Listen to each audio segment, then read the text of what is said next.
গরিবের মেয়ের যখন হাত কেটে যায়। মা, ও মা, মা, কিরে সোনা, কিরে সোনা, তুই হাত কাটলি কি করে? ও মা, কতটা কেটে গেছে, কি করে হাত কাটলি? সবজি কাটতে গিয়ে মা, কতটা রক্ত বার হচ্ছে হাত দিয়ে। হি, শিগগির এদিকে আয়, এদিকে হাত নিয়ে। খুব ব্যথা করছে মা, খুব ব্যথা করছে।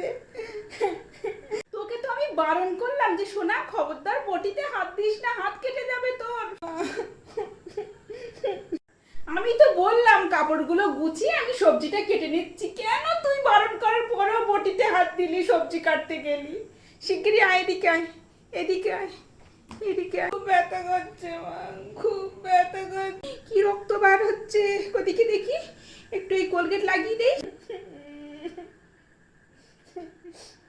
বারবার বললাম সোনা, হাত দিস না, বটিতে হাত দিস না। কে শোনে কার কথা? শুনলি না তো, এখন দেখ কার ব্যথা করছে বল? তোরই তো জ্বালা করছে, তোরই তো ব্যথা করছে বল। একদম তুই কথা শুনিস না। ঠিক হয়ে যাবে সোনা, কোলগেট লাগিয়ে দিয়েছি না, ব্যথা কমে যাবে, আর সেই সাথে রক্তটাও বন্ধ হয়ে যাবে। একটা কাপড় নিয়ে আসি, এনে এদিকে দে, হাতটা দে। দিন যেন ওই বটিতে গিয়ে বসবি না, তোর সবজি কাটতে হবে না, সবজি আমি কাটবো। বল, কোনো দিনও যাবি না ওখানে? তো একটা বড় কিছু বিপদ হয়ে যেতে পারতো।